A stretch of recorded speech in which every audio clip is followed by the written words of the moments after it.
Yo, what's up, everybody? It's your big dog Cujo, Hendrix, and we back with another episode, man. I know it's been a little minute, but life been life in a little bit, but we back here with another episode. I got a special guest in the building, but before that, I just want to give a special thanks to all y'all that's been tuning in, liking, commenting, subscribing, all of that. I really, really appreciate y'all.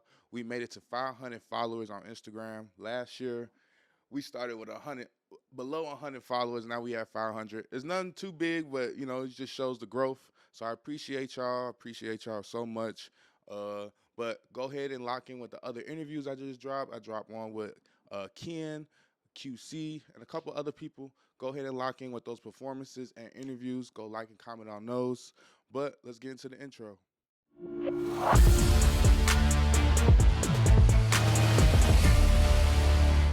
Yo, welcome back, gang. Today's going to be a good show. Today, we got somebody special in the cut with us. He slided through straight from the west side of Chicago. He definitely is a problem on the mic. He know from snapping off on the top with hard spitting bars from freestyles.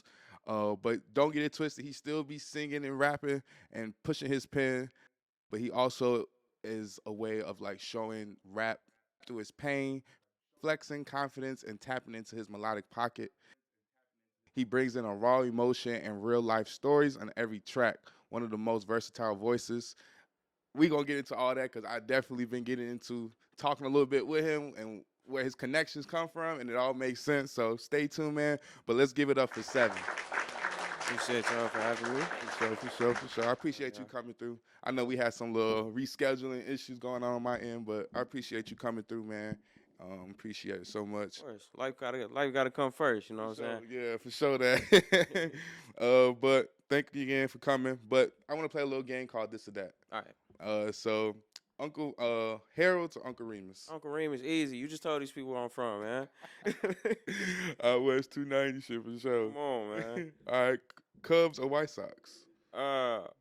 My sister a big Sox fan. I'm a hater, so I'm gonna go Cubs. I've been going Cubs. They just had a game today. My brother did. They doing decent. Yeah, They've been my team for a long time. But my sister watched baseball more than me, so had to hate on her for my whole life. Sorry, sister, we got to hate on the Sox. All right, Green Bay or Bears? Bears, whoa. Yo. He said, yo, whoa, for real.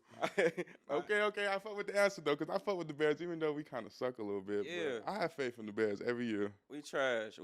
I'm a toxic loyalist, man. I don't give up on my niggas, man. For sure that.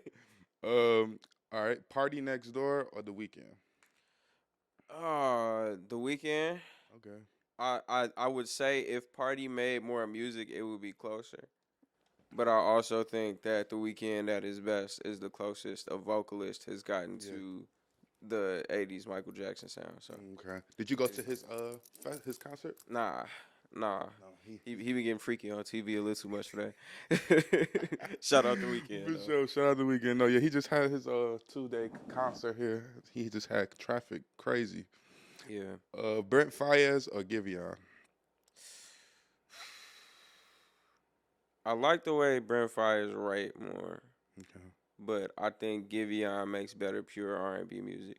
Mm-hmm. I think you can put Giveon on more. You could put Giveon on a movie soundtrack. If you do that with Brent Faiyaz, you're doing that with a very specific type of movie. So I'm gonna say Giveon. Okay. I'm gonna say Giveon. Okay, I like that knowledge. Okay, Future or Young Thug? That's the hardest question. That's the hardest this or that for sure. I'm gonna say Future because Future probably influenced my music more. Yes. I also think I don't know if Future can miss in my opinion. He be doing some. he be making some strange decisions and they still go crazy every time. Real. So I'm gonna say Future for sure. And we got more from him since the Rico. So yeah, Future for sure. For sure. All right, Drake or Kendrick Lamar? Kendrick. Okay. Reason being, I appreciate anybody who tries to keep the pulse of hip hop the same. You know what I mean? I think it's. I've been listening to Drake since I was like 11. I've been listening to Kendrick probably since I was like 12 or 13. Mm-hmm.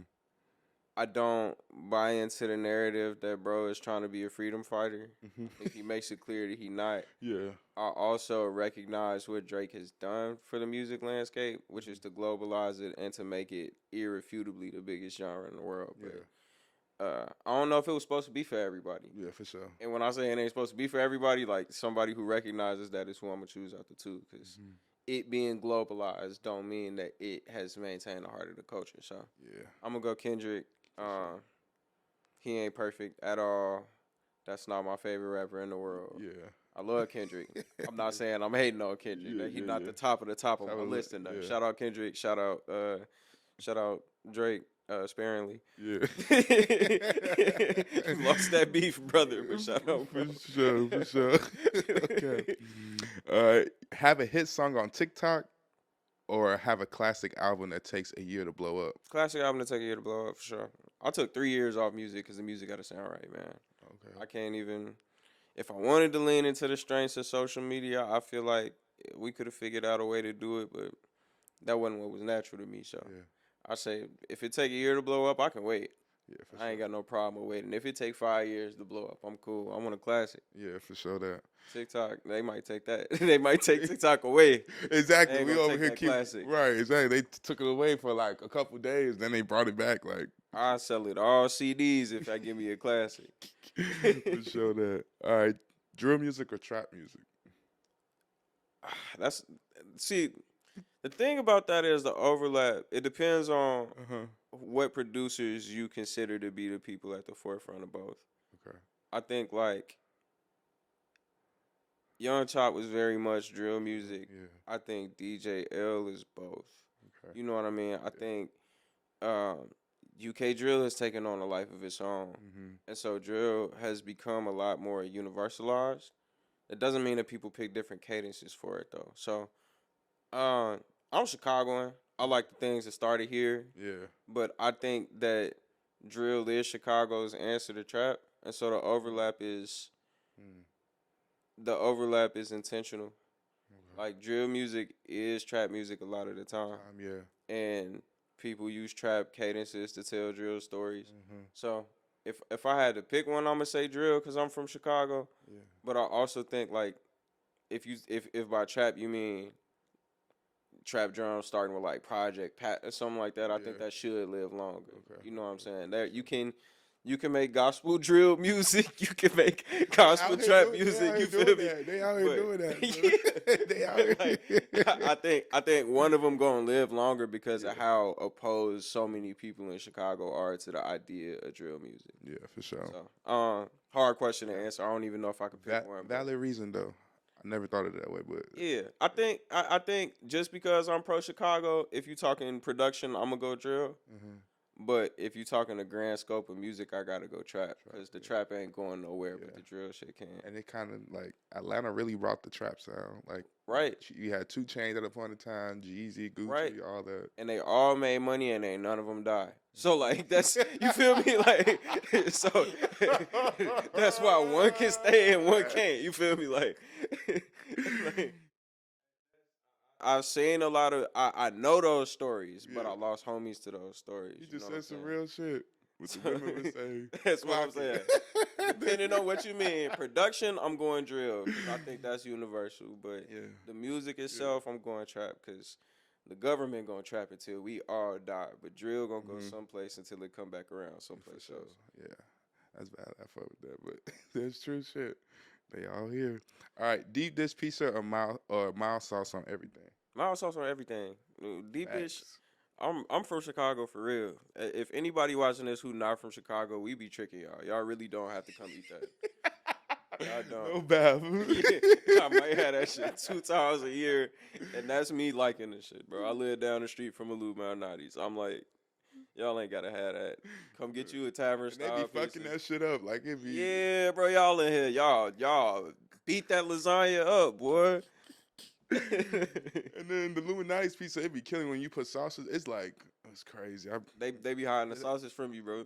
Man, It's a whole layer of. I don't a even get whole this. layer, nigga, like a whole layer of motherfucking sausage. I ain't It like should be it. about this thick. Like, damn, you put a whole sausage patty on this bitch. I'm telling you, one big old patty, and I ain't got no problem with it. But if you think when I say I'm finna get pizza and I eat that with frequency, that's the pizza I'm finna eat. You tweaking. It can't be that. It can't be that. No. Shout out Lou Malnati's that got us right my whole life. No, man. All right. Performing at Lollapalooza or headline at Promontory? I feel like my best sets are always festival sets. Okay. So I would probably say Lollapalooza just because that's a bucket list item of mine. I think I could headline a lot of places. Yeah. I think that takes time. Yeah. Promontory specifically, I mean, you got to know the people who want to put you in there. So, like, Lolla, I think, speaks to a broader crowd. I have music that is not just, like, Chicagoan, for real. I mean, I've been a lot of places, and I try to put all those places in my music. So, Yeah. I think I would choose Lolla, just given how big it is. But if I'm the first dude, you know, it's cracking dawn at Lollapalooza. That might not be the coldest either, but definitely, if you're talking about my list, my bucket list, Lolla over Promontory for now. Yeah, for sure that. All right. Well, I just want to let the people know a little bit, like, about your background stuff. So you say you come from the west side of Chicago. What part of the west side? North Lawndale specifically. Okay. So you, like, almost, like, in the heart. Yeah, I mean, we West, for sure. You can take the train to me real easy. Yeah, for sure that. And how was it like growing up? Like, how did the music come into the picture? I think, like, at first, I was always kind of encouraged to look for stuff that brought my personality to the forefront. Mm-hmm. I know the first way that we tried that was sports, but I started playing piano, I think, when I was, like, 7. Oh, wow. Okay. And I didn't really take to a formal type of instruction. Like, there's certain principles I wasn't rocking with. Me as fuck. Bro, like, but, like, if I do it myself, I had a room to do it backwards. You know what I'm saying? Mm-hmm. I feel like starting with more complicated things and learning how to get to those complicated things would have reinforced the basics for me. Yeah. But the basics definitely gave me the footwork to do it later. It's just, I did it. I wouldn't do recitals unless they let me perform a song that I made up. Okay. So since I was a shorty, I was like, I'm not finna do this unless you let me do. And it was basic, but I just wanted to have a room to be creative. Yeah. Right. So probably like 6 years later, I started teaching myself how to play by ear. But at that point in time, wrestling was in the forefront. So I go to practice. I come home. Practice some on the piano, just be in there messing it all up for hours, just like, nah, that's not what it sounds like. Yeah. Till I figured it out, and then eventually I just started posting those videos on social media, because the way I thought about it, it was like, if I force myself to do this publicly, I'm gonna either see how people react to it or I'm gonna get better at it. Yeah. So it started there. Then I started singing and performing at the same time, just to see, like, if I could figure out how to play it, because I knew it was harder. Yeah. And that was back when Instagram clips used to be 15 seconds, 30 seconds, whatever. So I just figured out enough to get in that video. And I remember my homie Lexi, I grew up with. Shout out Lexi. She signed to a label out in London now. Her name is I Told Lexi on everything. If anybody watching looking for fantastic R&B vocals. For sure. And her people still in Chicago. Like, her mom an elected here. So she got roots here, but she commented on one of my videos when I was doing it. She was like, "Merch, you could sing." I was like, "Shorty finna go to Berkeley College of Music." Shorty just said, "I can sing. All right, then I guess I can." And they gave me the confidence to just keep. All it took was one person, just keep seeing what I could do. Then ended up doing spoken word in high school. Okay. That's a whole long story. I wrestled in high school, wrestled in college, wrestled after college for a little bit. How you wrestle after college? You just trying to make, like, world and Olympic teams and stuff. Okay. So, like, I wrestled at, like, the U.S. Open, a couple tournaments in Bulgaria. Like, oh, for real? Yeah, I was outside for a little bit. So you was okay, because you was talking about a little bit other in the like before we started airing, but you was talking about you wrestling and you went to college for it. Yeah. So you was. We was cold. Yeah. We was cold. Shout out OPRF. High school. I mean, so you think you could put me on my back? For sure. Without a doubt. If you said you couldn't make it through a practice, for sure. Yeah, I ain't gonna lie to you. I couldn't. Look, after the first practice, I was sore as fuck, tired, winded. For sure. Damn. I was cold among wrestling niggas, and there were a lot of people who could beat me. I'm Uh-huh. not gonna say that I was the best of the best of the best. You feel me? But like, Uh-huh. I did. There are a very small percentage of the people who participate in the sport who reach the level that I had the chance to reach, and that's something I got to stand on without being Yeah. fake humble about it. So, Yeah. um, He said he. wrestled Division One. I started for 4 years. I wrestled all over the world. Got the chance to see some places, take my homies, my aunties, some places I was never going, we was never gonna see. Yeah. But in the middle of that, like just in high school, just trying to get that journey going. One of my friends who joined the spoken word club before me, he made it to the Olympics actually. So he was in the last Olympics. Shout out Kamal, one of my best friends still. He joined before me, and so the spoken word coach came to one of our wrestling practices and was like, basically, I got your homie. Like, Uh-huh. I talked to your coaches already. You gonna come with me after you finish this lift. Uh-huh. And from then on, uh, I knew that I was gonna have to develop the way that I wrote. I knew that they saw some potential in me in doing that, and I took it really seriously. But uh, my senior year, C, who was my poetry teacher at the time, introduced me to this part of spoken word that was called Hip Hop Wing. A lot of people came through Hip Hop Wing. LaSalle Grandeur came through Hip Hop Wing.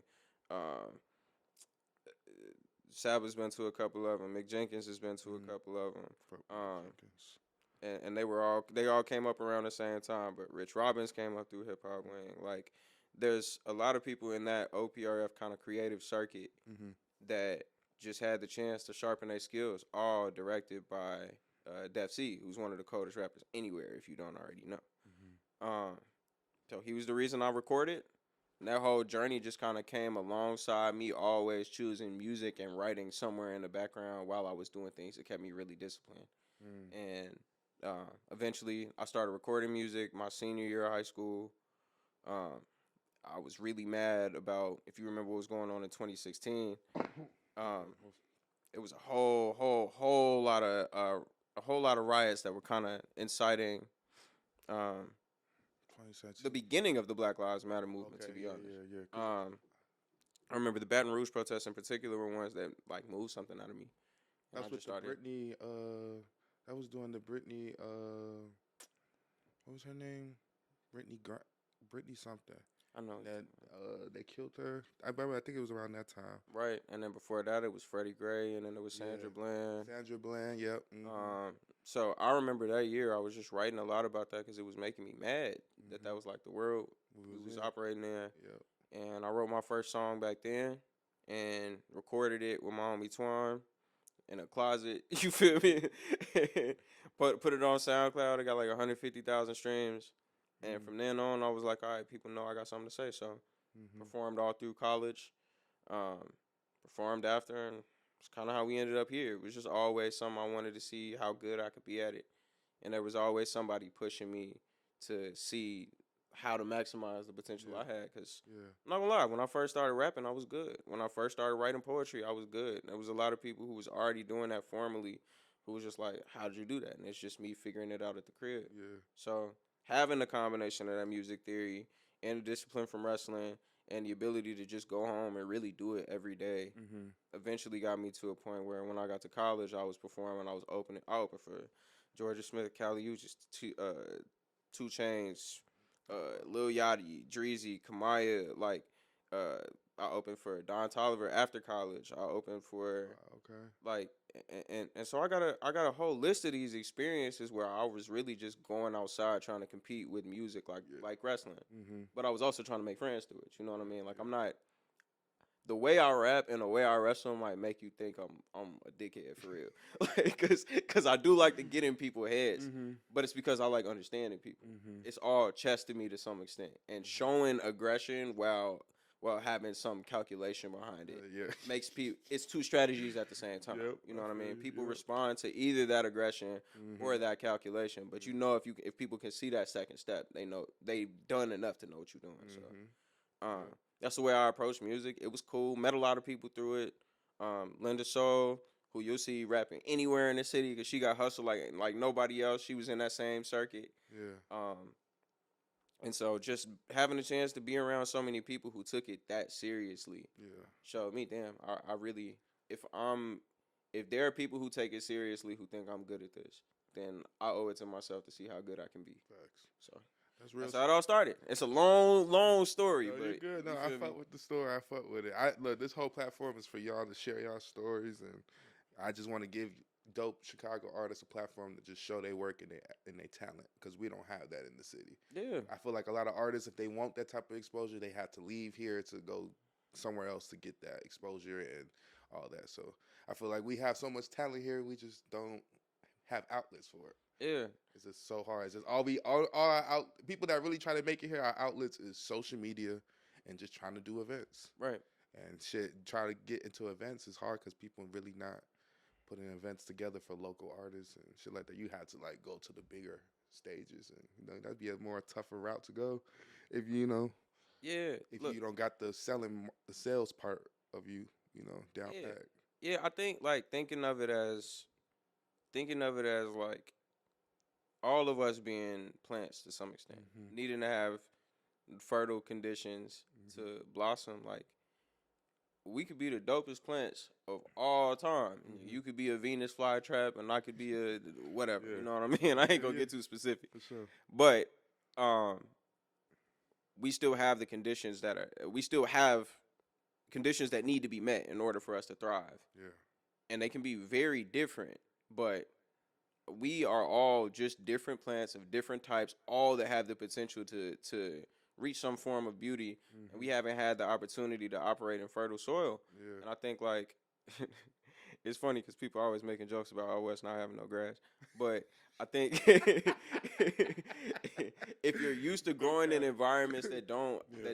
that don't have that, Mm-hmm. when you have some soil, you think about like keeping it to yourself, Mm-hmm. and you will be able to grow, you will be able to thrive. But like, if it's weeds all around you, eventually they're gonna kill you, even if you, Yeah, for sure. even if you get a little chance to get Yeah. something off real quick. So, Mm-hmm. And you won't look that good because now you're surrounded by a bunch of weeds. Too. surrounded by weeds, and you could have grown a garden, right? Yeah, So I don't know. I appreciate the people who take the time to produce fertile soil, not just because it helps them grow, because like you said, like we've seen the growth of even this platform over the course of a year, and we'll continue to see it. Exactly right. But it's like if it's not exponential, you know what I'm saying? If you ain't got 1 million followers tomorrow, that doesn't mean that you're not growing. Exactly. And if it takes you longer to build that fertile soil than it does to see that individual growth, which could be taken from you at any moment, Exactly.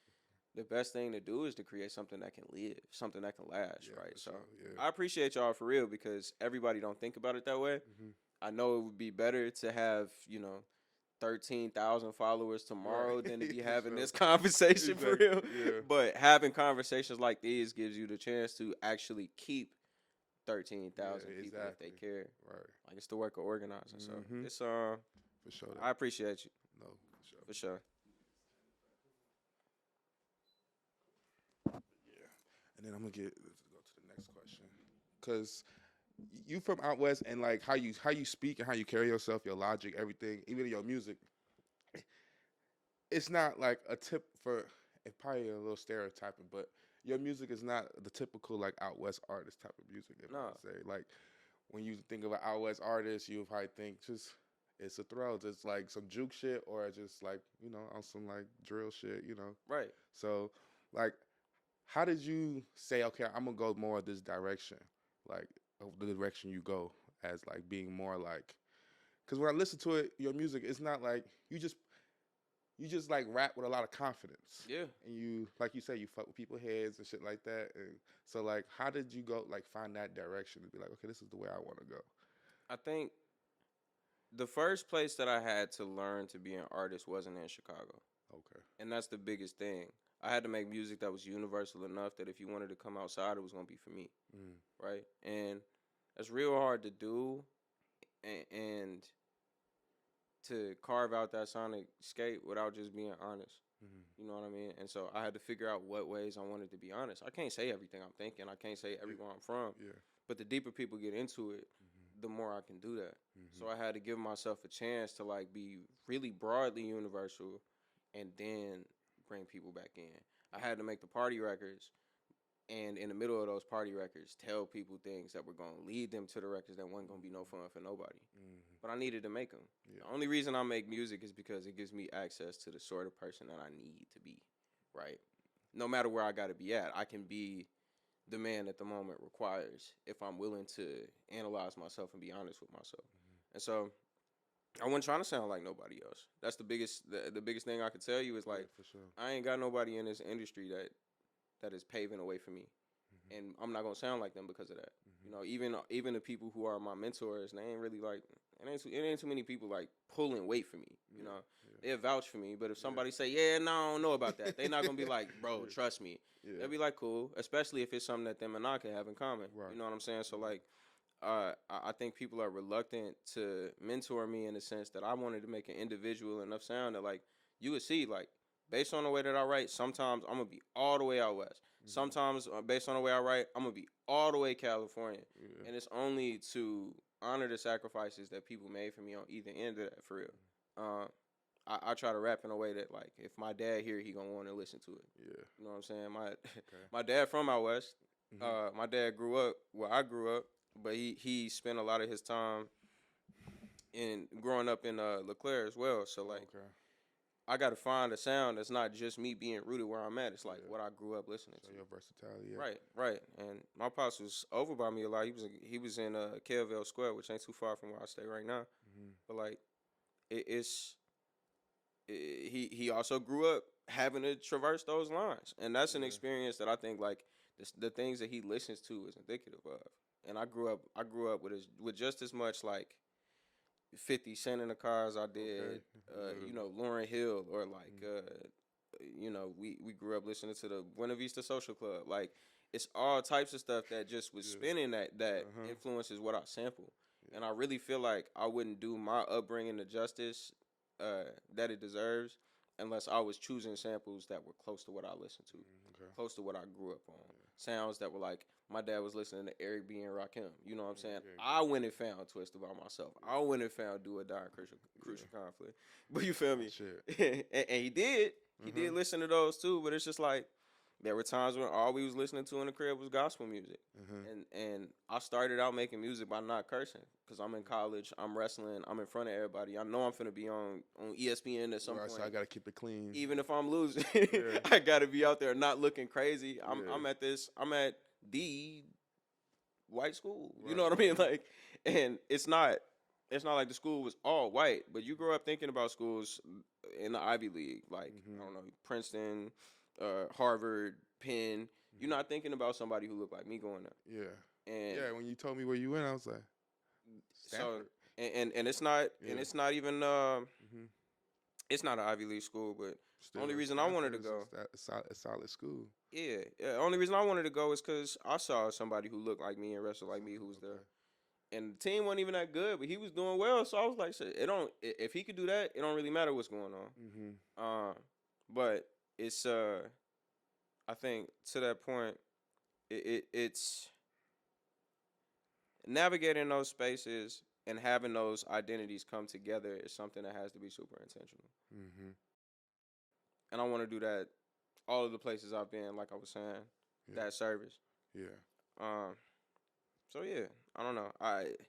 That's kind of a broad way to answer that question as well. But like, just to rein it in, like, everywhere I've been and everything I do is to prove to myself and to other people watching, of which there are more people than I think, that you don't have to do anything away other than the way that you would want to do it.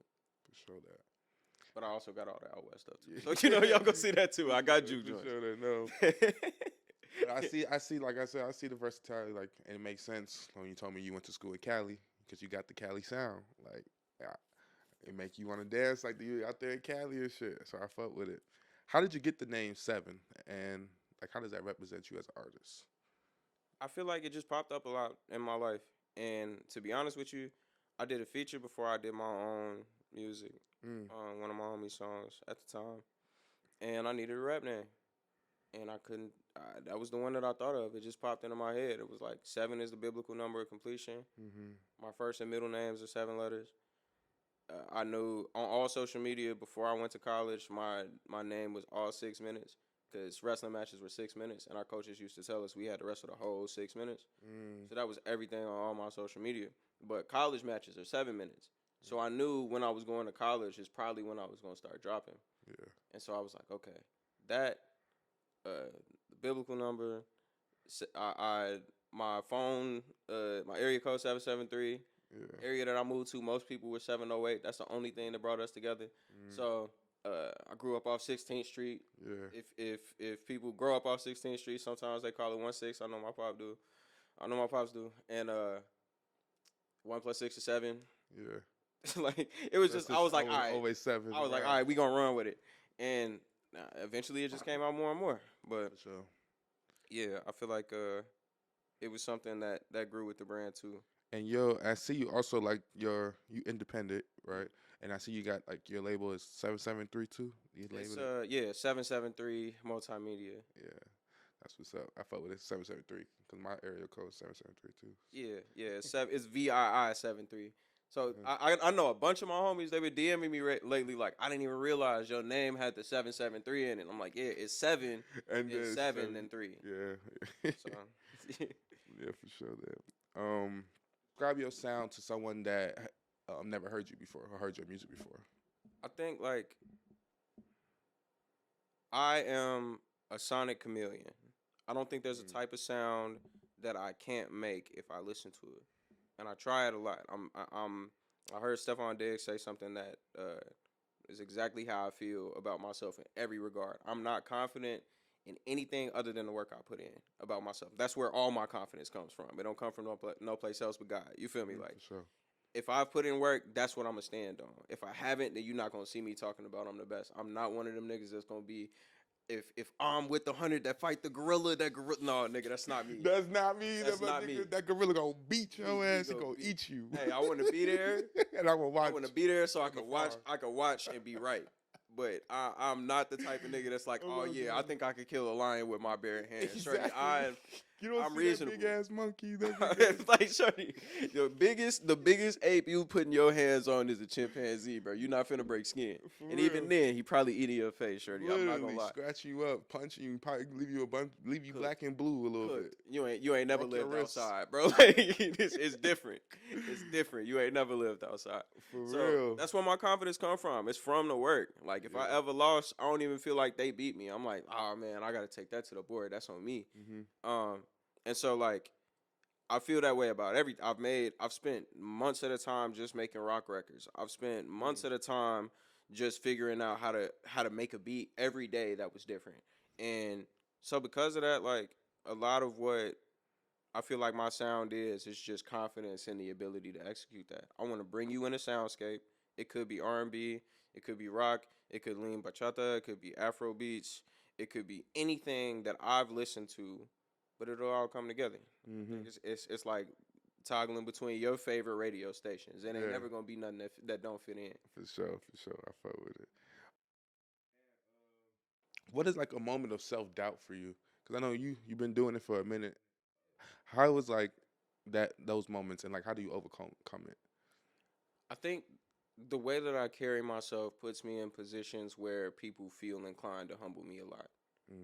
And that makes me doubt myself often because oftentimes all I'm trying to do is prove that I have the skill that if somebody else were to step in, I could take to the next level, right? Like these last 2 projects are the first projects that I've had where I had an engineer step in and mix the whole record.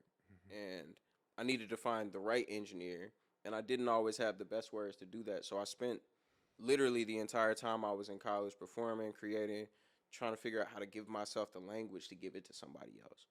And I've gone to a bunch of studios, and I've never had a real negative experience going to those studios, but Codename Torino is the only engineer that I've had who didn't try to take those records and make them his own. I have these demos I've been recording at the crib. I know they're pretty good demos, but they're not all the way mixed and they're not all the way mastered. And they've been taken as far as I can without driving myself nuts or going to school to be an engineer. Or deciding that that's going to be my job. Because ultimately it takes hours upon hours just to get that where I want it. but having somebody who I can speak to at the level of plugins, you know what I mean? Just Yeah. being able to say, Somebody had that knowledge too. yeah, I'm like, maybe I want a quarter note delay on that. And they're like, yeah, I can do that. And it don't take no time. I could just pull up the stems and send them to you. Mm-hmm. I always needed that. But I think a lot of people saw where my music was and they were like, oh, that's like 75% there. Why isn't it 100? Instead of being like, oh, I could give you 10 and I know where to right. get the other 15 at. Right, Like, right. it's never that. So that, I feel like entering a lot of spaces that I've had to present my talent in, the confidence that I have in my talent makes people believe that I'm somebody I'm not. When in reality, I'm just trying to show you exactly who I am, and if that is somewhere short of what you believe is some sort of threshold, I hope it's somebody in the room watching who's like, yeah, I got that 15. I've been giving niggas that 15 for the last 15 years. Yeah. And the fact of the matter is, I know that's enough in other cities because I've been there. Mm. But in Chicago, that's a lot tougher because we don't have that infrastructure built Yeah, here. for sure. And so that makes me doubt myself here a lot in particular because I know how cold I am and I know how cold the homies are Mm-hmm. and I know how cold we are in comparison. Yeah. Because we've been to all these spaces. I've been in the gym enough to know who gonna make the shot from the Okay. from the left elbow. You feel me? Yeah. And who only got it from the top of the key. I know who got a left hand, and I know who can dribble both ways, Mm-hmm. and I know who like to finish on the left with their right. You know what I mean? Like I've been outside, Mm-hmm. but it's situations like that where not knowing what connection to make or not knowing what environment would suit my talent the most. So like not even knowing what set to pick for which space because I ain't been there yet. Like those are moments that really make me step back and go, okay, there's still development to do as an artist, and I'm gonna keep doing it. For sure. I fuck with it. How old are you? I'm 27. Oh, you okay? You grown? Not grown, but okay. You an adult? Okay. Yeah, I'm grown. Okay. No, because it's like your logic.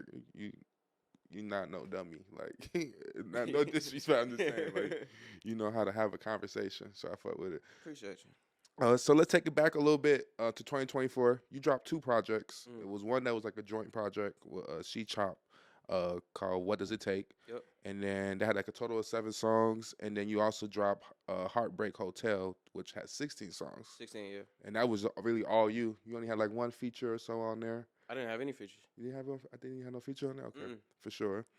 Correction. He had no features on there. What are the 2 different vibes you which was 2 different vibes you showed? Because on Heartbreak Hotel you were singing mostly. Yep. And then on What Does It Take, that was more of you like rapping and more like on playing with your metaphors and stuff like that. Tell me what made you want to show your versatility and like let me drop the singing one first and then let me drop this in the same year, but like let me show the rapping side. I think to that point, I had made projects. Like I told you, I think off camera, I was treating making music at the beginning of my career more like a college project. You know what I'm saying? Like, how good can I get at this? And if I'm good enough by the end of my college experience, I'm either gonna quit or I'm gonna keep going. Right.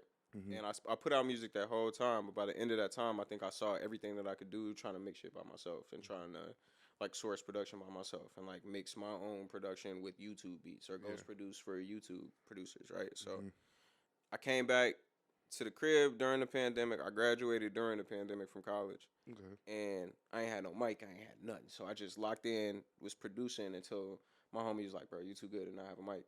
And he was the first person who produced for me too. So like the same people be looking out for me. But like I got back to recording, got back to mixing my stuff myself, put out another record in 2021, most streams that I got, and I was like, okay, this don't sound where I want it.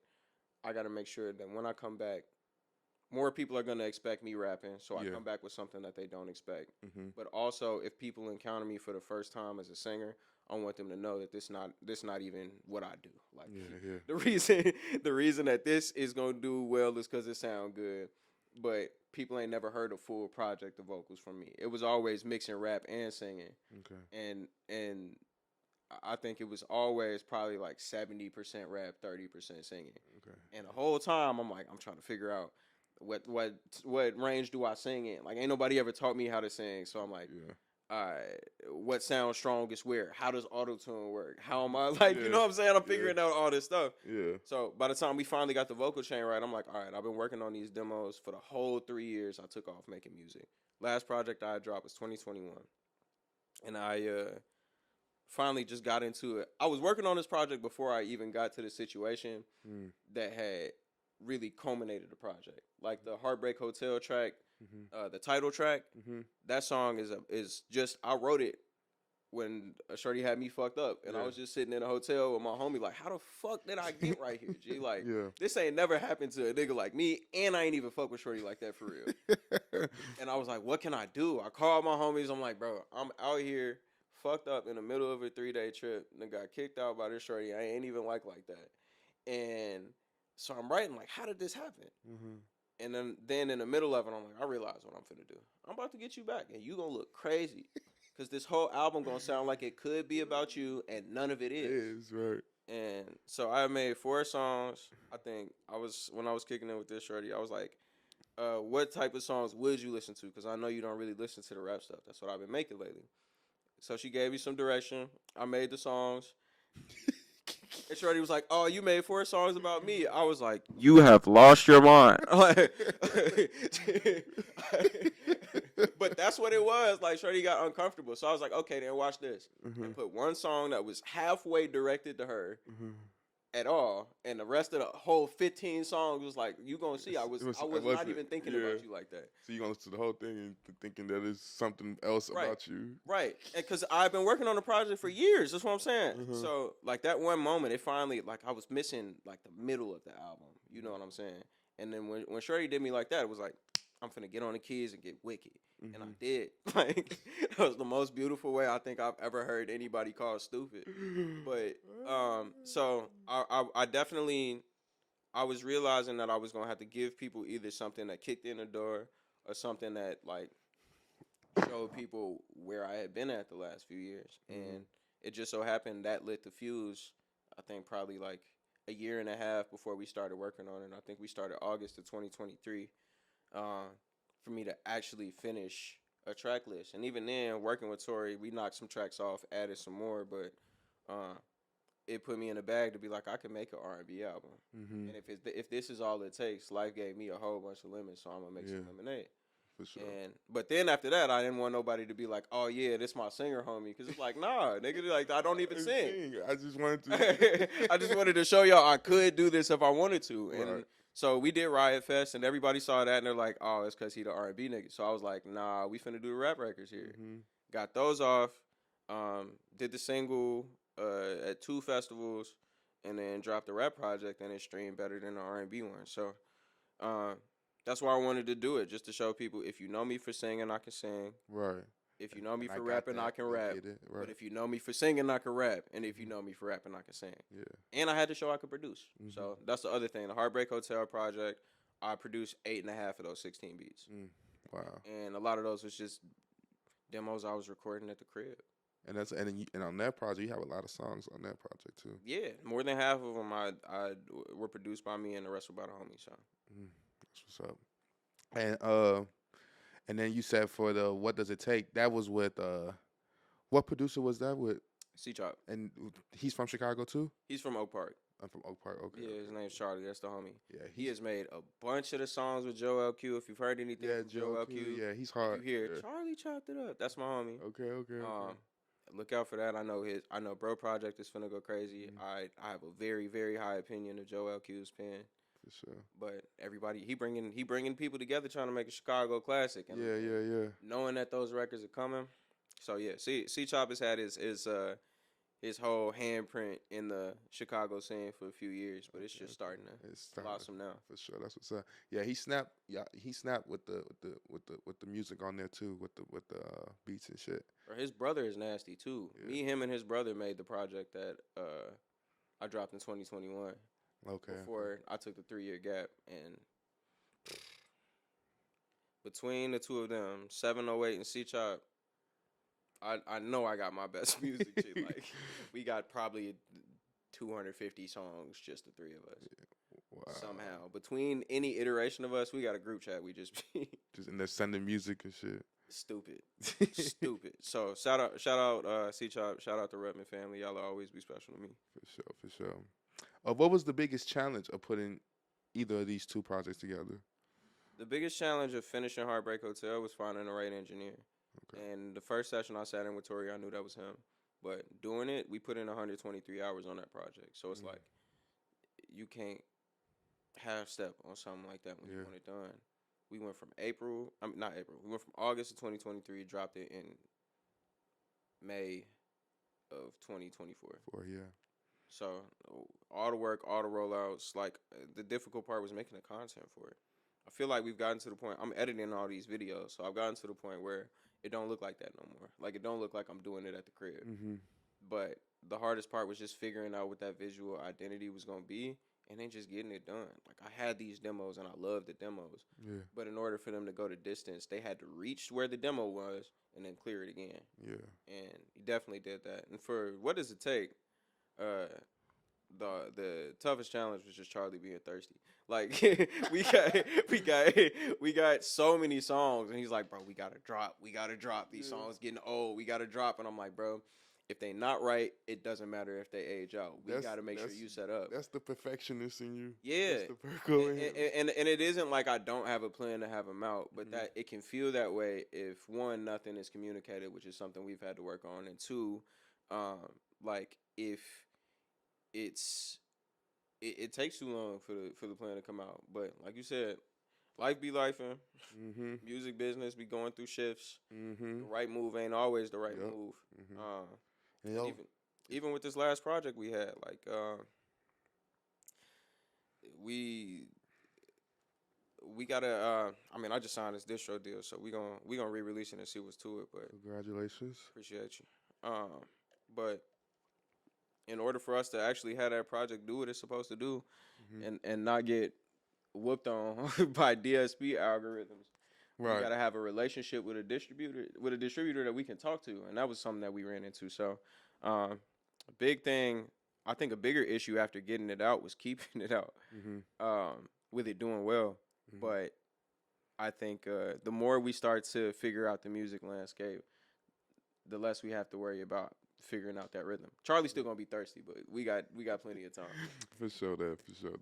No, man, I understand from his perspective and then from yours too, because like I'm a perfectionist too, but then I also understand because I be like other artists I work with or my close friends that's artists, I be hearing their music and I be like sharing all the music they have. I be like, damn, when you gonna drop some of this shit? Yeah. But then I understand they be like, need the content, need the video. I be like, trust me, I get it, yeah, because you just can't drop that song and then not have nothing behind it, because then they just gonna forget about it. It's just gonna be a post. That's what it is. And the other thing too is just like we got to be real about where we at, right? Like, I'm gonna look at all the cameras. Your homies are not gonna be the reason your music blow up. For sure. Your friends do not believe in you yet because you are their friend. They're not going to be able to separate their association of you and the artist. There's no way to objectively view that work. So like you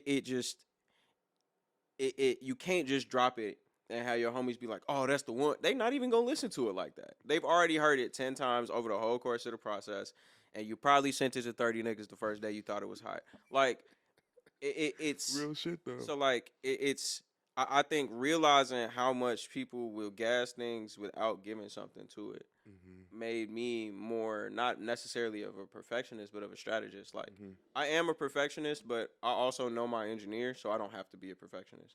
Like, with these freestyles, whatever the mix is, that's what y'all gonna get. I'm not gonna lie. Like, it's not, I'm not in the crib like, how do I make this the perfect mix? If the mix ain't better by the time it's Sunday and this video come out on Monday, y'all gonna get what it is on Monday. It's an Instagram video, and you probably not even gonna watch the whole thing, right? So recognizing how people will react to it is like why you should put it out a certain way.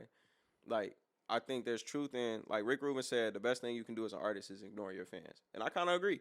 But like at the same time, you got to know what your fans or friends or viewers or whatever, not necessarily even want, but react positively to. Like, niggas think they want all types of things they don't want, but like, what's gonna make somebody watch a 3-minute video? That's true. Yeah. You know what I'm saying? If you ain't got no time in your day, what's a 3-minute video you always gonna sit down and watch? And if you can't figure out how to do that, you can't expect that to be how people react to it. right? So it's that same way with songs. If the song ain't done yet, I don't care how much you love the hook, because at the end of the day, I need more than 11 people to really fuck with this, Yeah, right? Like, exactly. because these 11 people, if they listen to it 100 times, they still ain't getting me nowhere near a million. Right. And if that's a lot of people threshold, the first time they start taking you serious, they start seeing million or chart or plaque, or you feel me? Like, niggas don't know nothing except accolades. Right, exactly. The best thing you can do is try to show them a way to take it seriously. And I think, like, between those two projects, the fact that we got a major festival is enough of a testament to my faith in my producers, but also, like, the necessity of having a plan. Yeah, that's what's up. And you also say you did the Riot Fest. How did that come about? Like, did you end up reaching out to them, or they reached out to you? So they have community artists. They have an application that they have every year. My best friend sent me that. My first friend who grew up down the block. Uh, just for context, there are free community tickets that the festival gives out, but they stopped that right in my block, like right on my block. The street over, you get tickets. The street that is my block, you don't. Right. So my homie always found a way in, but back when we were shorties, I was like, I'm not going until I can perform. Right. So he sent me that. He was like, this is a chance. Sent it in, and they called me soon after. Like, Wow. they were like, you probably gonna know in like a week or so. The next day, they were like, yeah, no, you in. And so luckily, some people heard Heartbreak Hotel. Oh, really? Okay. Some of the people in the community. I got a bunch of people in North Lawndale who are willing to vouch for my talent and push my music different places. And my pops be pushing my music like mixtapes sometimes. Like, so you never know who the person is from the hood who saw it. But like, we got this big epicenter in the middle of my community that's real supportive of at least me, if not artists in general. And so they a couple of the people who really heard it was like, I feel like you could do this, gave me a call. They were like, can you perform at a live band? I'm like, that's what I do. Yeah. And they were like, okay, if you can make that happen, we'll give you a call in a couple days. You should know if it's yes or no. It should be yes. I found out when I was a finalist. Next day they were like, yeah, you in. So had to call up the homies. We had like 3 weeks and had like 3 or 4 rehearsals, and ended up Can you perform with first set on that Saturday. Bodied it. Did like I said, R&B stuff, bachata leaning stuff, rap stuff, soul stuff, some alternative stuff, and had my first friend in life on guitar. Had my high school practice partner in wrestling on the other guitar. Had my high school teammate as my DJ. Had an engineer who did the project as my sound engineer, and then one of our homies from high school on drums. And we got it done. So that's how it all came about. The neighborhood pushed me up there. They said, can you do it? You got to show us. I was like, for sure, we can do it. Put the faith in the homies. They figured it out fast. My manager helped me pick the set. Shout out Dana. My manager's brother did my logo and the video work, and we put it together in 3 weeks. That's what's up. That's what's up. And that's crazy. How does that make you feel though? Like, having like your dad being like so supportive of like what you do. Oh, You know, a lot of parents, our parents, that that aren't us kids that's in our 20s and shit. Most of our parents, they don't really understand the arts for real a little bit, like why we like it. So like, how does that make you feel, like having a parent that really like supports you? The crazy thing is, so I'm gonna tell you how it went, because it ain't always how it went. And even now, he'd be like, I love your music, but I don't love this world for you. And I'm like, Dad, you gotta remember, I'm not a rapper. Like, I am, but I'm not. I can choose to be what I am in this world. And the way that I participated in it, I'm not pretending to be somebody I'm not. If I tell you I feel like I'm finna put my hands on you, it's because I know how to fight. I'm not gonna tell you that because I'm finna go outside and fight you for no reason. I don't start no beef with nobody.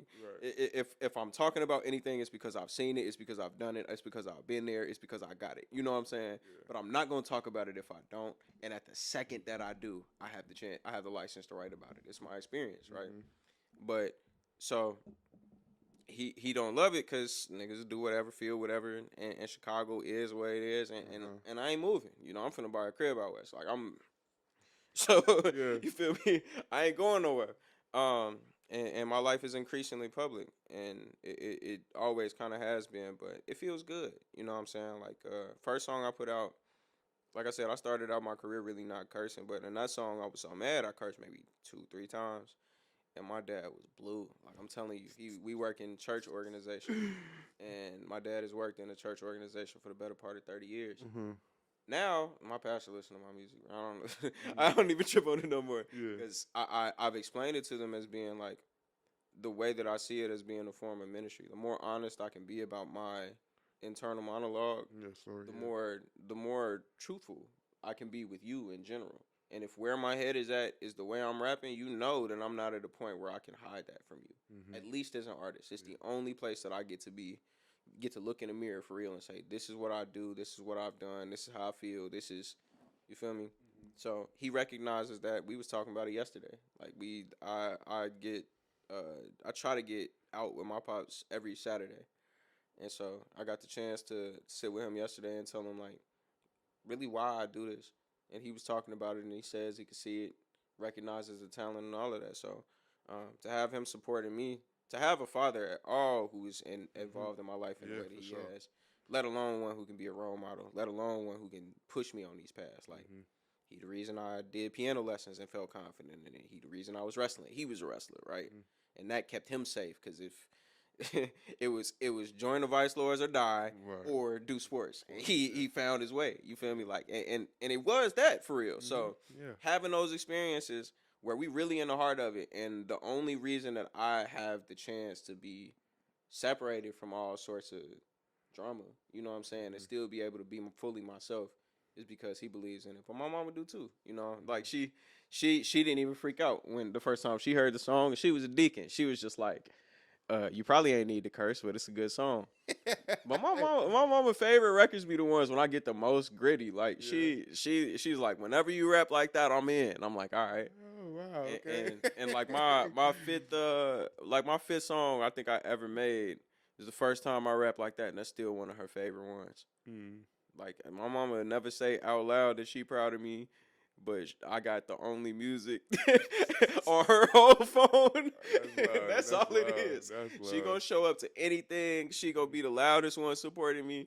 She ain't gonna be like, oh yeah, this is the one. But you look on her phone, she ain't got no music other than mine. So that's love. She on Pandora listen to gospel except for me, man. For sure. But yeah, I got some favorites from your last project, which was Game 7, Dope, Slow Down. And then from Hotel Heartbreak was Mr. Right Now, Good Enough, Louder. Louder I love. That was my shit. Appreciate you. I fuck with Louder. And then Heartbreak Hotel. Yeah, so I definitely, when I heard that shit, I was like, that shit hard. Especially Slow Down too. I really thought I was in California somewhere. We trying to build a bridge from Oakland to Detroit with that one. For real. And do you ever feel like you have to prove? Well, I guess you kind of explained this a little bit, but do you feel like you have to prove yourself, like either being a rapper or a singer? I feel like every opportunity to get outside is a chance to prove yourself. I don't feel like I need to prove myself, but I feel like if you call yourself a basketball player and you airballing everything at the shoot around, you probably don't do it every day like you say you do, or you real nervous. You know what I'm saying? Like people miss shots when they practice a lot, but you feel me? Like if Michael Jordan had a clause where he had to be able to play basketball anytime, anywhere, whenever he felt like it. That's how I feel about it. I feel like if I do this every day, the only thing I have to do is show my work. And I have thousands of demos that the world hasn't heard. So honestly, for my own confidence, I just have to remind people they don't know who I am. For sure. But I know. For sure. And that's why I go outside like that. So I've like I said, I got 500 songs of every type you could think of that have shown me that I have the ability to write that sort of record. And that don't mean they all gonna be out. That don't mean they all of equal quality, but it does mean that I got to a point where proving myself is not. I know I'm gonna prove myself at least to the people who are gonna be my peers, just by having a session with them, because this is what I do. Yeah. I set a timer. I'm gonna get a verse. Do you? So I know you do a lot of freestyle and stuff like that. Do you treat freestyling like more like a workout for your pen, or do you do it more about like just trying to go off the top of your dome, like what's going on in the moment? So I think freestyling can be taken in different senses. I think a radio freestyle or like a weekly freestyle or something like that is different from having a freestyle session. Okay. I was way better at going off the top of the dome before I had all of the head injuries I had in wrestling. Oh, wrestling. Okay. Okay. And to be honest, I feel really bad about that, but it's my way to make sure I'm still sharp. You know what I mean? So if I had to go off dome, I could. Okay.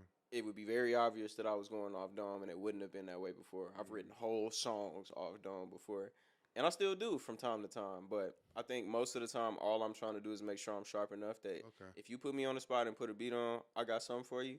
But at the same time, if you put me on the spot, put a beat on, and I set a timer for 15 minutes, I got a 16 or more. So that's how I treat it.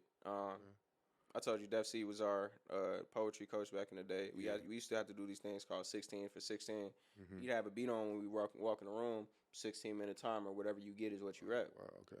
And so whenever I need a verse, that's what I do. If you ever seen The Cave with Kenny Beats, Saba had an episode on there. If you look real close, you'll see he set a 16-minute timer too. That's where it comes from. Just the environment of having that train might not be Def C in particular, although it might be. Yeah. But he did the same thing, and so that's it's kind of how I treat it. It's just I'm trying to do it like a Lil Wayne mixtape. Yeah. You got a beat, I want to snatch that from you and do it the best way I can. Yeah. So I want to make all them songs mine. If it's one of the greatest beats of all time, I gotta prove at least that I should be rapping on it. And I've done songs as big as A Milli and Say You Will and I seen all that. Yeah, so like. And have you got like response from those people that like? Not from the artists themselves ever. Okay. Okay. Not from the artists themselves ever. It'd be so hard to meet artists, man. It's it is what it is. I feel like after a certain point, they see it or they don't. But I've never gotten a response from the artists I cover. I just more people see it, more people like it. Yeah. That's really, I'm just trying to see who responds to that sort of content because it can show you what I can do so that you're not surprised by what I put out. Yeah. All right. I got one fun little question for you. What is your rapper starter pack? 3 items or habits that would sum it up. A rapper starter pack. All right, we gonna take a shot on this one. I'm gonna take one right with you. Take a shot. A rapper starter pack for sure. So is this the rapper starter pack or the rapper engineer starter pack? Because those are different questions. Okay, do both. How about that? I actually got a rapper engineer starter pack. Okay, and let's hear that. It's dumb. All right, so let's hear that. if you ever see me doing it, I just do it so I don't have to explain it. But now people who see me will know what I'm doing. So I got a Mac Mini computer with no screen, right? So a Mac Mini with no screen. A Mac Mini is like it's basically just the Mac, but it has none of the data dedicated to visual output. So you can plug it up to anything with an HDMI, but it ain't got no screen. Okay. So I bring that. I bring Milwaukee inverter. You know, one of the ones that just plug into the batteries. Yeah. Plug my computer into that, and I have a set of like VR sunglasses that I plug into that Mac Mini so that I can do anything anywhere. That's kind of hard. That's my setup. So, by extension, I could bring anything. Right. Like, so it could be my mic if I wanted to get that ugly with it. At which point, I bring the I got like the Apollo Twin interface. So I just plug that into my computer. I could bring my beat machine with me. I literally could do anything portably as long as I got that. VR little shit. Because I just got to bring a power strip, plug it into the inverter, and plug. Yeah. Stupid. So if I need stems, I'm telling you. So for the last 2 projects, I'm not. He just put y'all on. I feel like I'm giving away sauce, but y'all also got to pay for it if you're gonna do it. So I don't feel that bad. So last 2 projects, I recorded all of the demos. Like I told you, I've been working on them for years. So most of them, I mean, we did maybe 4 or 5 original songs in Heartbreak Hotel in the studio, but everything on What Does It Take was, I think I recorded everything at the crib. Okay. And I would just take those stems. I do everything on GarageBand, so this is the worst workflow ever. Do not copy me. I'm telling you, it don't make no sense, but it works sense for me because I'm fast. I got to print out all those stems, and then I would just send them to him in the studio at the same time. So I would never have to, if I didn't have the time to bounce the files, I had the track right there. Yeah, right. So now that we both, like if we're doing at home demos, we both using Ableton, it'll be easier because I could just send him the whole, you dig? But I also got the files there, so if he's like, what if you want to do a different 808 pattern there? And I don't want to have to wait for him to move out the way or stop mixing, I could just play that out right there. I could bring my keyboard with me and bounce it to him, and we cool. Yeah. So it's my rapper starter pack. I'll be looking like Tony Stark in that motherfucker. I'm not gonna lie. I love that though, G. The fact that you use the VR heads, it makes sense though, because you could just fucking airplay them to your phone too, and you could watch off your phone. Show whole screen. Literally, it mirrors the whole screen. It's like just glasses, right and it's like a bro. Yeah, so that's why I was just like, when you said that, he really put it y'all on. Like, you don't even need to bring a big ass monitor. You can just buy one of them things and just get outside and make the music. That'd be lit, nigga. You need to do a content video thing like that. Like you need to just like one day just record music with Seven, and like y'all go outside and get your cameraman, and they just follow you around. You just show them how you do it. We working on it, man. We working on it. Like it always. You just put, because I was like VR headset. Wait a minute, and it makes sense though. They look like sunglasses. Yeah. Don't even be looking crazy. Yeah. And it's got an attachment on it where like you can see outside. I'm hitting the mic. No, You can see outside, or it Yeah. has like a blocker. So you just literally clip it onto the sunglasses. It still look like sunglasses, and it's a whole screen, no distractions. Yep. Yeah, that shit hard. That's a starter pack kit for real. Yeah, that's it, man. That's it. I'll be popping out like Batman. I do not play with the gadgets. For sure. What is the most memorable moment you have had in your career so far? Because you've definitely been doing a lot, and you've been doing it for a long time. I don't know. It depends. Like, I think about this a lot. I was talking to my dad. I really just want to be able to tell stories about this to my kids. This ain't gonna be my end all be all for a career. Yeah. Got a lot of stuff I want to do, but I think I can answer that question a couple different ways. Like, there's the I can't believe we got this off moments. Those are crazy. Yeah. I remember I had I opened for Don Toliver.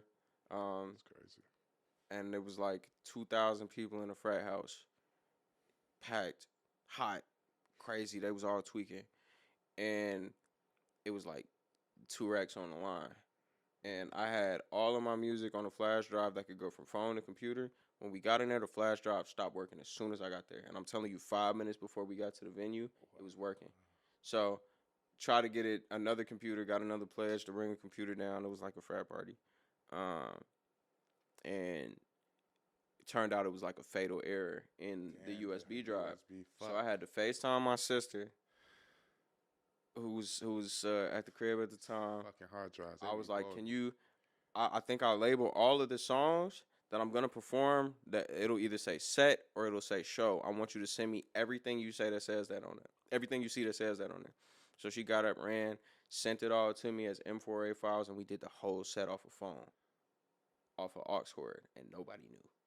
So that was one thing, bro. Like, it was either no set, no 2 racks. Use that motherfucking phone. Yeah, no set, no 2 racks, or use the phone, and I had them lit. I had people upstairs couldn't hear me that well. Acoustics are terrible in a frat house if you're trying to have that many people in there. But yeah, the shorties that was in the front, and some of the dudes that was too tall, definitely elbowing past them for no reason in jerseys. You should not do that to young ladies ever. I be seeing they be doing that shit at festivals. Yeah, you they tweaking. These Why short girls. Why you trying to shake my hand and she looking me in my eye right now, bro? You're bugging. But it was a lot of that. So that was probably it. I had a couple of the homies with me. It was like an episode of Atlanta. That's one of them. But Riot Fest was another one for sure. Yeah. I had, because it was at the crib, like, I live in North Lawndale. Riot Fest is in North Lawndale. You feel me? Like, I grew up running track at the track that was at. Yeah. And, you know, my mom and my sister was walking there all the time. I didn't know if I was going to be able to make it into that festival. It's all rock. Only rappers there was like me, Fatboy Goth, and Tierra Whack. And got in and did it. And I had a 16-person personnel and a 10-person guest list. I brought like 27 niggas to Riot Fest with me. As you And, should, though. and I mean, like anybody who got in VIP or anybody who was on that list, they could come back with me. They had free haircuts, they had free drinks, food, Damn. arcade games, all of that. And I looked around, I was just like, I got my homies with me at a festival I never had to do. And the biggest part of it was my homie who grew up 5 houses down from me on the same block. Mm-hmm. He was there to perform with me. And it wasn't a perfect day, and there was a whole lot going on, and we was both sick. Both like, man, I don't know. Got up on that stage, figured it out, and people responded really well. So That's good, man. if I had to pick between experiences that were like the craziest of my career, it'd be that. It'd be one of those two For sure. kind of big show experiences. Yeah. What's the biggest lesson the music industry has taught you? Don't trust nobody, man. For sure. But like, if there are people you can trust, but you probably started with them. You know what I mean? Like, the deeper I get into this, the more it's like people make art a lot of times because they're selfish. That isn't everybody. Mm-hmm. It's like relationships, you know, like everything about how you develop yourself as an artist and as a brand is like a relationship. You got a relationship with your fans. You got to maintain a relationship with your manager. You got to maintain a relationship with DSPs. But the most important relationship you can have is with your engineer. For sure. And I mean, unless you want to make cookie cutter records, but like if you want to make something that's real different, they got to care enough about you and your music to even see where the fuck you coming from. Yep. So like, that I think that's the biggest lesson for me is just like build a team that you can trust. Recognize that it does take a team. There's nothing you can do by yourself. But any new person coming around who can see you as an opportunity is having your work on purpose. You know what I'm saying? Like, if you are a person with a lot to offer, people potentially see you as a person with a lot to take. Yeah. Mm-hmm. And that's your homies. That's your like. It's not, and it's not malicious either. Like it don't. That's not me even being like, watch out for the snakes in the grass type shit. Like, but niggas just the way that they interact with you will change based on what it is that they perceive you being able to give them. Yep. And it'll become clearer and clearer which relationships are transactional and which ones aren't. Yep. And people can change that or not, but you know what I'm saying? Where they at is where they at. So biggest lesson is like anything can happen with anybody, but surround yourself with people you can trust and you ain't got to worry about that much. For sure. Yeah, I've been going through that lately a lot. Last year, a lot of people I had to just stop connecting with because you start realizing once you start leveling up and moving and doing what you really want to do, you start seeing like who for you and who really not. And niggas ain't want you to do that. Just sticking around just cause. Niggas ain't want you to do that. Right. People romanticize you struggling with them because that's the only context they know you in. Yeah. Right? They like, oh, we used to be outside doing this all the time. Like now you switching up on me. Like, yeah, nigga, ain't that's what you want to do? Ain't it? Growth. What the fuck? Yeah, bro. So getting older. Yeah, you feel me? Like, we finna be. I'm finna be. I'm close enough to 30. I can't be tweaking with you like I'm 19. Exactly. Like, and even when I was 19, I was thinking like I was 25. Exactly. So like, you feel me? Like, I thought I was thinking like I was 30, but I was thinking like I was 25. Okay.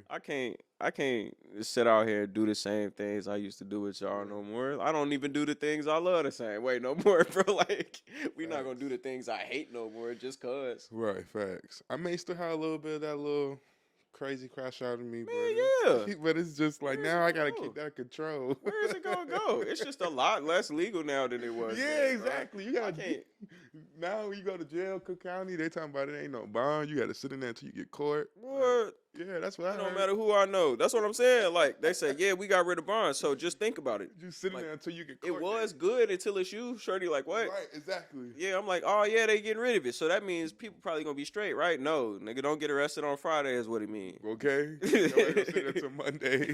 Yeah. And you better hope it's not a holiday because then you're not going to no. sit there till about Tuesday, Wednesday. They might get you on Thursday, bro. They catch you late enough, nigga, it is Friday. They going to make you sit in Cook County. You stuck.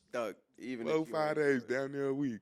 Nah, man. I be thinking about it, bro. I probably got 3 hits on the average nigga, bro. Before I gotta go. Okay, literally. I got 2 or 3. And That's then you if you gotta hit get me. out of If you there. hit me first, if I'm swinging first, I got 1. I gotta crunch you and I'm gone. And run out and get out of there. I'm gone, and I better have took a Uber. I'm gonna fold you as soon as buddy pull up. Nah, but no, it's just like it really do people want to. It do be people wanting to keep you in the same Yeah, in the same positions Mm-hmm. because you're more comfortable to deal with as you were. Yeah. And I think if you grow and your confidence grows, that's one thing. But if you grow and you stay the same, people still see that window of opportunity to be like, yeah, he don't know where he at yet, so hopefully I can jump in real Right, quick, you feel exactly. me? So Right. yeah, the biggest lesson is like you gotta watch everybody, and watching everybody don't mean you don't trust nobody. You feel me? But Batman got contingency plans, shorty. That's all I'm saying. Even if you're gonna build a Justice League, you gotta know what could be the reason and still be cool with that reason at the end of the day. Mm-hmm. And I love all my homies, and I know all of their personalities enough that it's like, okay, if this go this way, I'm ready, and I still fuck with you. Yeah. This go this way, I'm ready. I might not be able to Yeah. kick it with you no more, shorty, but like, Sure. you feel me? So Yeah. you gotta be ready for every scenario. Be Yeah. a man with a plan. Yep. He's just, Shot on that. it's crazy. It's just crazy because I found out he got the same. Your birthday the day after mine. You said it's the 14th, and you the 14th. and I'm the 14th. It's crazy because we kind of got the same like logic of thinking, so I fuck with it. Yeah. I be having to look at my birthday twins, man. I'm like, is this how we moving? Yeah, for sure We that. got For sure. what we got? We between the Pope and Playboy Cardi. I think the Pope got your birthday. Yeah, and the new Pope for Chicago too. Yeah, I think he got your birthday, and then in the end of the week we got Playboy Cardi. We right in between heaven and hell, shorty. Like literally. Oh shit, I need no cap. I didn't even think of it like you that. just gotta pick a side, but it's always a choice, shorty. Yep. And then I know you say you do a lot of shows and stuff like that. What is one of your biggest pet peeves while performing? When niggas don't have a mic stand, it's a couple things that like I always look for that I know like if it's not gonna go this way, I'm not gonna take it that serious. Like if you're not sound checking, how you gonna know? Exactly. I'm finna sing today, okay. Oh, yeah. Then it's gonna be what it is. Mm-hmm. And I know I can sing, but it's been so many times we did the sound check, and they were like, "Oh yeah, we gonna run the auto tune," and then like it was a show I did where the sample rate was off. So if I had run the auto tune instead of just saying cut it, the auto tune would have been in the key the song originally was in, but the song was like 2 steps up. So I had to sing faster yeah. and higher, and I would have sounded all type of crazy if they kept it the same. Yeah. So it's certain things where it's like, and that's nothing against them either. It just when you go between artists and you switch DJs, it becomes a little different. Yeah. So just, I guess my pet peeve is just like different venue stuff. Yeah. Like you got to know like anything can happen. It's a possibility that somebody could jag your sound and you still got to run it. Mm-hmm. There's a possibility that you don't get a sound check, and if you don't get a sound check and you don't know, it makes more sense for you to be less critical of yourself, but that's not necessarily how the crowd gonna respond. Yeah. Now, granted, I ain't never had no show where the crowd was like, "Hey, you was up there sounding off, buddy." Like, I'm hypercritical. That speaks to the perfectionism we was talking about. But we definitely gonna criticize ourselves before anybody else do. Yeah, and that's we gonna think about everything that go wrong before we do it. So much so that I be forgetting that people don't know that I'm doing that already. So the thing I communicate to be what's in my way instead of like the fact that I already know. But people be like, "Why you always blaming it on that?" And I'm like, "Shorty, it's because I'm about to go to the gym for 6 hours after this. You're not about to see what I'm finna do to compensate for that mistake." Right, exactly. But what happened right then is what affected my thinking.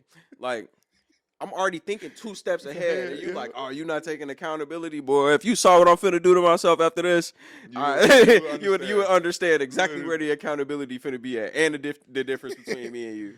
For sure. So yeah, that's definitely the lesson. Is like, but another pet peeve of mine too is just like stale crowds. Yeah. That'd be the two. Yeah. The two for me, cause I hate when I can't read a crowd energy, but they loving the show. I remember biggest show I did was probably like 2,500, 3,000 people. We had just opened this amphitheater back on campus. and it was everybody wanted to see Georgia Smith and Cali Uchis, but it rained bad that day, so it was hella people, but they wasn't moving at all. And until I got in the crowd, I didn't realize the reason they weren't moving is because they were like sunk in the mud.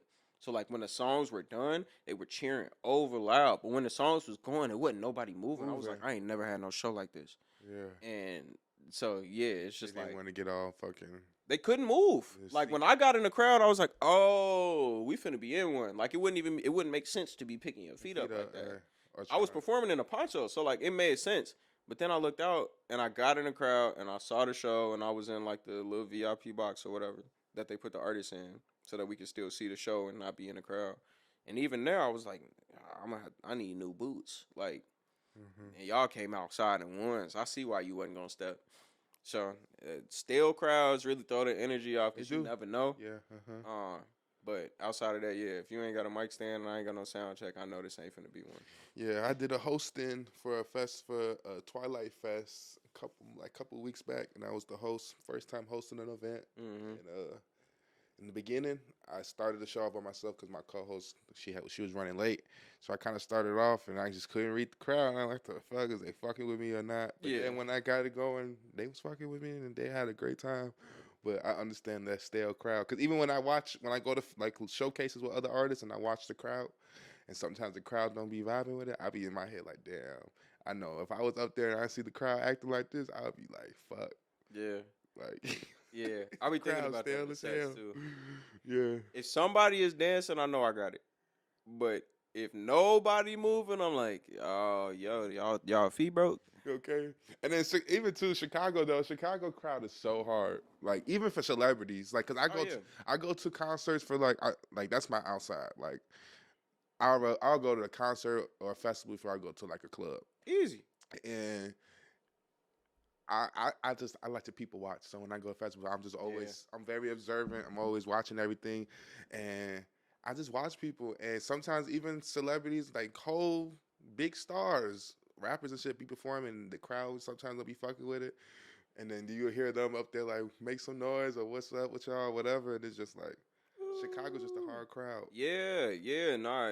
We got hard to say it too. Like, damn, Chicago, y'all a hard crowd. We got a short attention span, and to be honest, it don't matter where you from. I think we're more receptive to out of town niggas if they live in Chicago. But if you come from out of town and you here, you gotta like. It took Big Sean some years and Kanye millions of dollars for him to break the Chicago market. Yeah, and a lot of people forget that, but like this the third biggest market in the country. So if you don't break this, like, how you supposed to break everywhere? It don't matter if you can get a show in Detroit. If you only high where you from, like, how you gonna be global?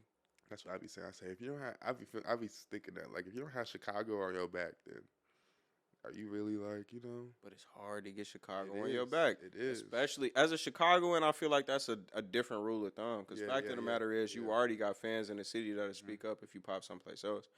But like, if you are a major artist and you can't book in Chicago, you might be cooked. Yeah. Because that's a tough market. That's like saying you can't do the Apollo Theater as a comedian. You know what I'm saying? Like, they ain't gonna clap for you necessarily, and they gonna boo you if you trash, nigga. But you got to get out there. So, I think with the city, people know that we're a hater city. and that the fact that that's come mainstream, I think says enough. But because look how many we don't have. I don't want to say we don't, but look how many people really get put on from the city compared to other bigger major cities. Well, think about it this way though: if somebody get put on from the city, how many times do you see them put on somebody else? That's true too. That's rare too. And sometimes they do, and sometimes they don't. But when it works out, and like some always get poisoned. I feel like the last time we had an independent label situation like that, that wasn't just a house that was run by, same source of people. Was when Twist and them tried it, and even with that, like, I think people wanted a sound from that. And I think if you listen to Shauna and you expecting a female Twister, you selling her short. And so, I don't know. It's a lot of things where, like, Twister lend his hand to that. And I think even in that, like, that business model is so quintessentially Westside. Like, it don't happen a lot. Lupe is another example where, like, he tried to create communities of artists that were, like, more similar to him. But what was it? Inner City Chess Club. Yeah. That was an experiment that only spanned one Last song, song. and Yeah. everybody ain't even make it on there. Wale wasn't on that song. J. Cole wasn't on that song. They was all supposed to be in a group. Yeah. It was like Asher Roth and Asher Roth and Lupe. Right. But it's like things like that. Searching for that sort of community is something that has never really stood the test of time. It wasn't nobody really from Chicago who made it Yeah. through the whole good music journey. You Yeah, know what I'm yeah, saying? yeah. Like it's all artists picked and chosen from different regions. Mm-hmm. Some of that is the attitude that artists who make it take to other places, and it's always California. And Mm-hmm. some of that is the artists that the attitude that artists from Chicago have when they try to make it.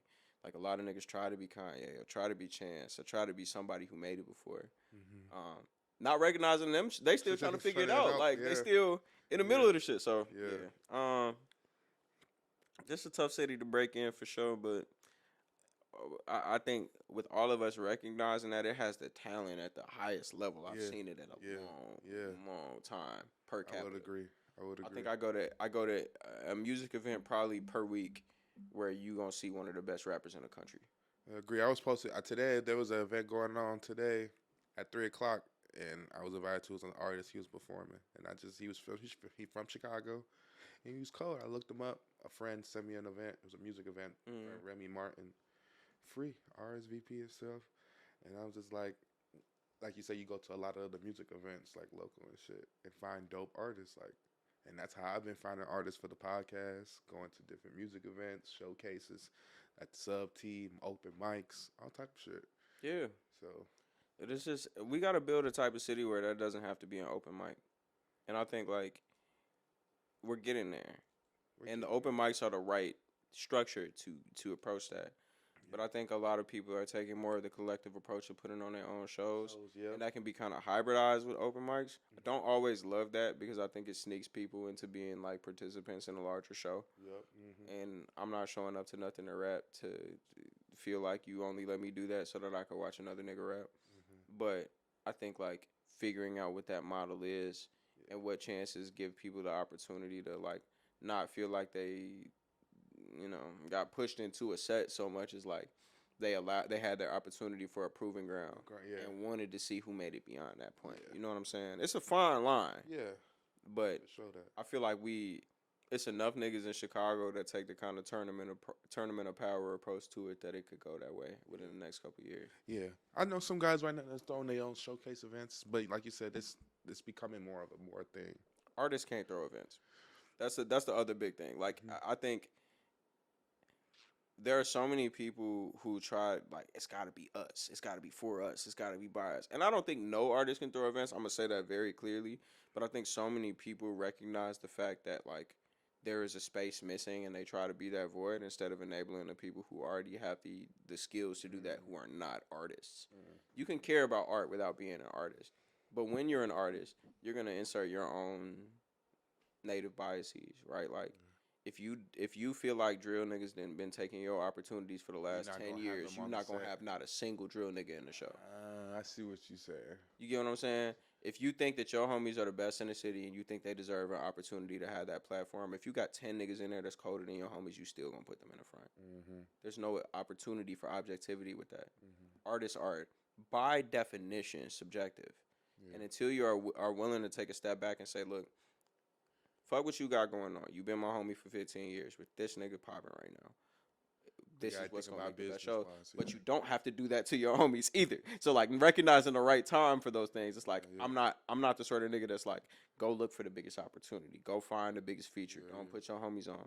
But at the same time, like, if you put it on an event where it's just like, you're creating a hierarchy instead of creating a tournament, nigga. Instead of creating like an opportunity for people to really showcase their talent. Exactly.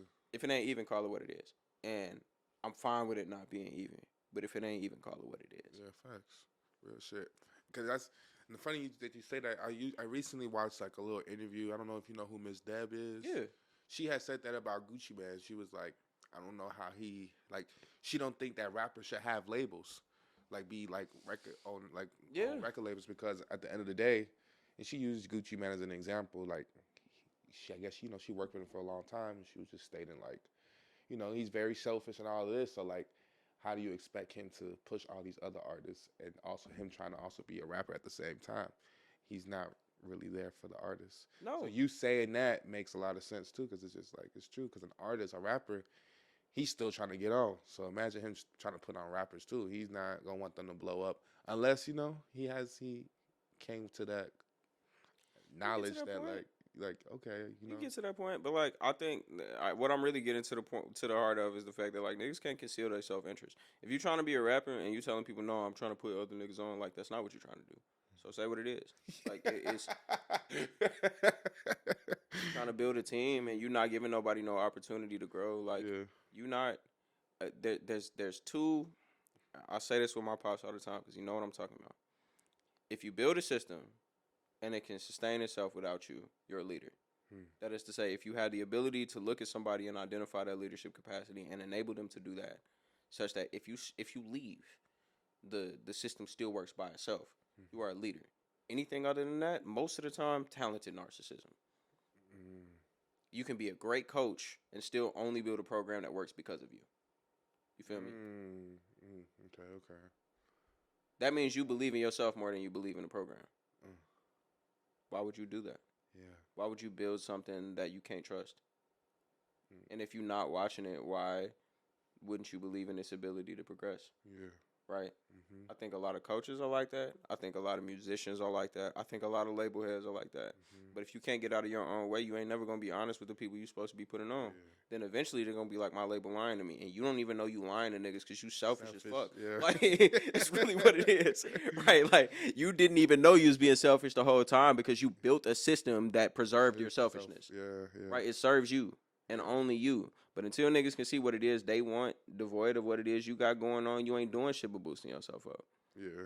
Right? Like, if you tell niggas, stop doing this for its own merit, and you're like, this is just an idea, don't take me seriously, but you sell t-shirts.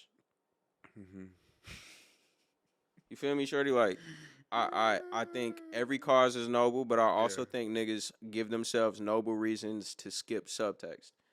And it's like, if you call yourself being a teacher, you should teach niggas how to do shit the right way instead of tell them not to do it so you can sell something. That is true. You're not supposed to move niggas out your way. You're supposed to enable people to walk alongside you, even if they decide to do it a different way. Yeah. But if you like, these niggas is the problem, one of them might be the fucking chosen one, shorty. Like, and all you doing is telling people don't do that instead of telling them why.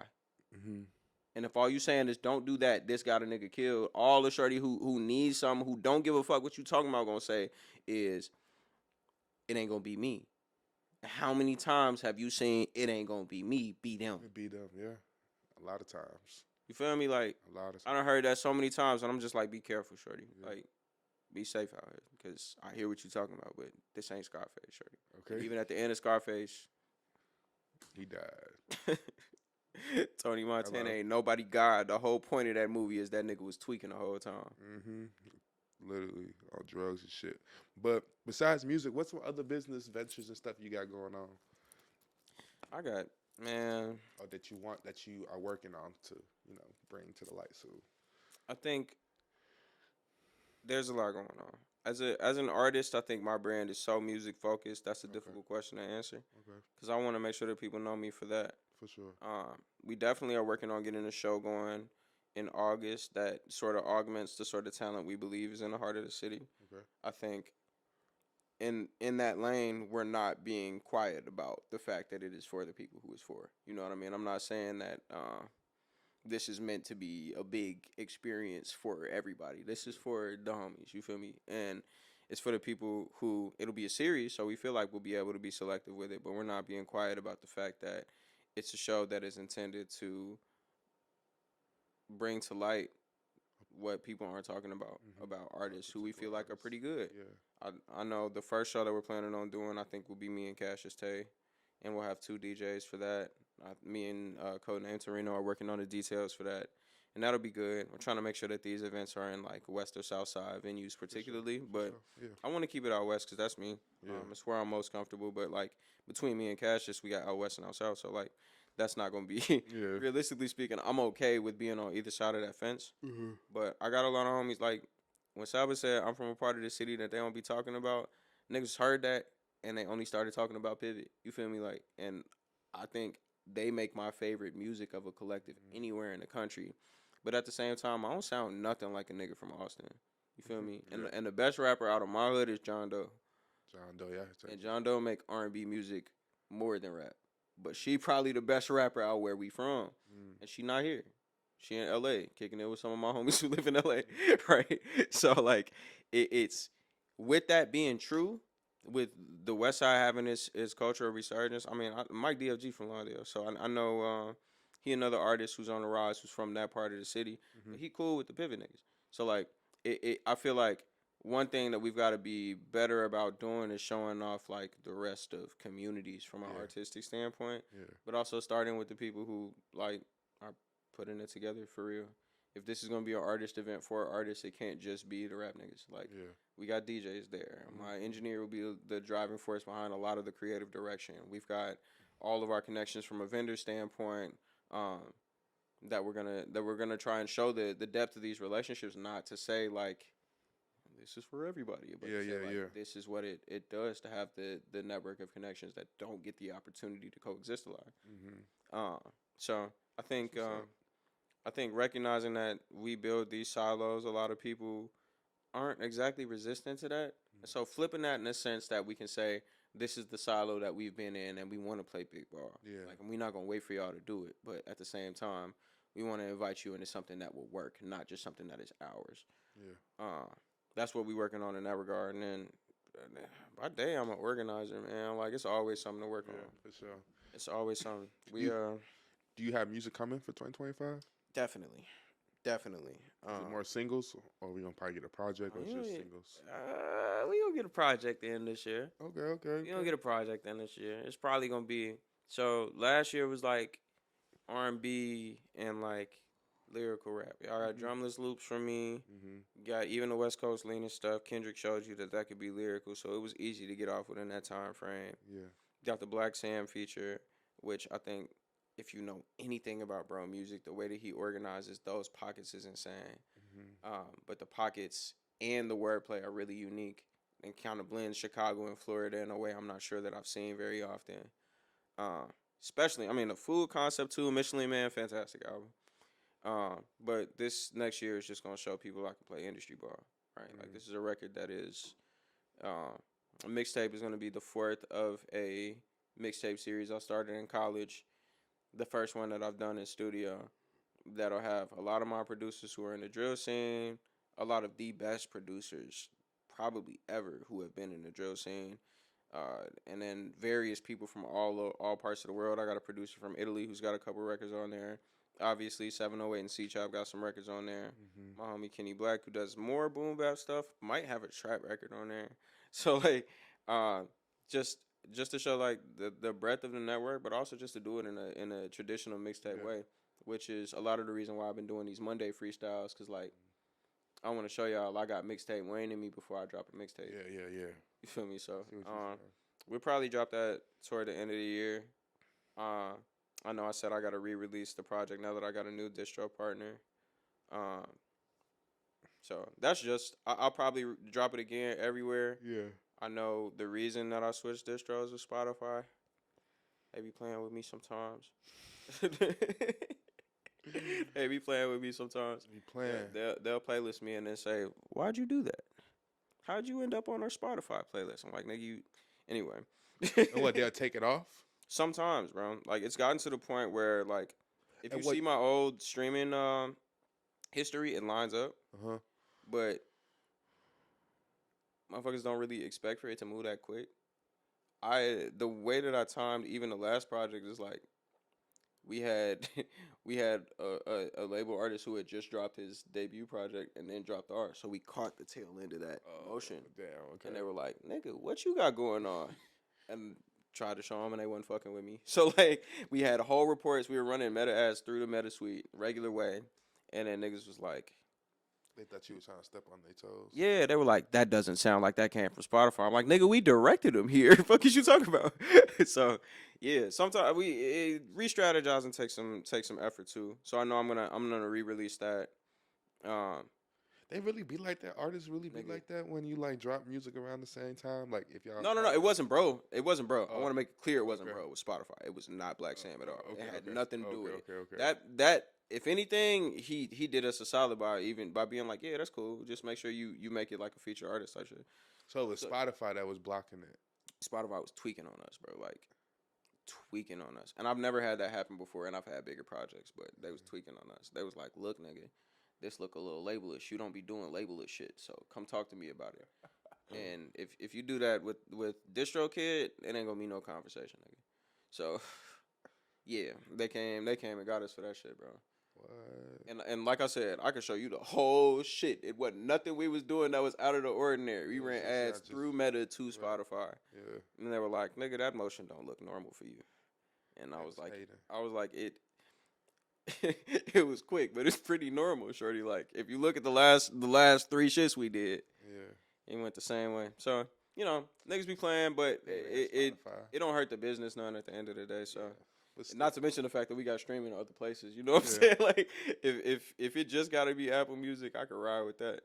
Yeah, I don't even use Spotify anyway. It's so confusing. I don't. I try to, and it's just like sometimes some songs not even on there for real. Like I try to look up certain songs, they don't be on there. Yeah, they've started cracking down on like random ad legislation, Yeah. and that's part of what it is. Like I knew it was gonna change right when we started running it, but I'm a risk taking nigga. So like at the end of the day, it was like 7 songs that we gotta run it again. We gonna do it with somebody who got more muscle. So, Oh, okay. yeah, Just taught me something new.